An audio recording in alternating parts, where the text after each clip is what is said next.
மயிலாடுதுறை அருகே மங்கைநல்லூரில் தமிழக நலிவுற்ற விவசாயிகள் சங்க மாநில செயற்குழு கூட்டம் தனியார் திருமண மண்டபத்தில் மாநில தலைவர் முகமது இப்ராஹிம் தலைமையில் நடைபெற்றது.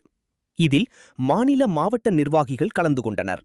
இதில் தவேக அரசு தேர்தல் வாக்குறுதி அளித்தபடி கூட்டுறவு வங்கிகளில் பயிர்க்கடன் முழுமையாக தள்ளுபடி செய்ய வேண்டும், கர்நாடகா அரசு மேகதாதுவில் அணை கட்டுவதை தமிழக அரசு தடுத்து நிறுத்த வேண்டும், காவிரி மேலாண்மை வாரியம் மூலம் தமிழகத்திற்கு உரிய நீரை தமிழக அரசு கேட்டு பெற வேண்டும், நிகழாண்டு ஜூன் மாதம் மேட்டூர் அணை திறக்கப்படாததால் குறுவை சாகுபடி பாதித்ததோடு சம்பா சாகுபடிக்கு தண்ணீர் கிடைக்குமா என்பது கேள்விக்குறியாக இருப்பதால் தஞ்சை, மயிலாடுதுறை, திருவாரூர், நாகை உள்ளிட்ட டெல்டா மாவட்டங்களை வறட்சி பாதித்த மாவட்டங்களாக அறிவித்து ஏக்கருக்கு ரூபாய் 30,000 அரசு நிவாரணம் வழங்க வேண்டும், மயிலாடுதுறை தஞ்சை இரட்டை ரயில் பாதை திட்டத்தை உடன் தொடங்க மத்திய அரசுக்கு அழுத்தம் கொடுக்க வேண்டும் என்பன உள்ளிட்ட பல தீர்மானங்கள் நிறைவேற்றப்பட்டது.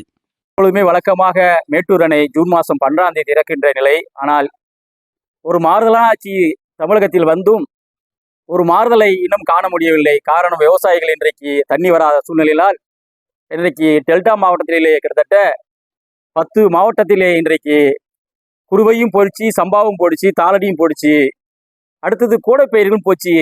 அடுத்தது எப்படி வாழ்வது என்று இருக்கின்றது. இந்த நிலையிலே கர்நாடக அரசு தொடர்ந்து நமக்கு கொடுக்க வேண்டிய அந்த தண்ணீருடைய சதவீதத்தை கொடுக்காமல் ஏமாற்றி வருகிறது. ஒழுங்கற்றுக்குழு, கர்நாடக காவிரி ஆணையம் போன்ற எத்தனையோ உயர்நீதிமன்றம் தீர்மானங்களில் கூட அவர்கள் ஏற்றுக்கொள்ளவில்லை.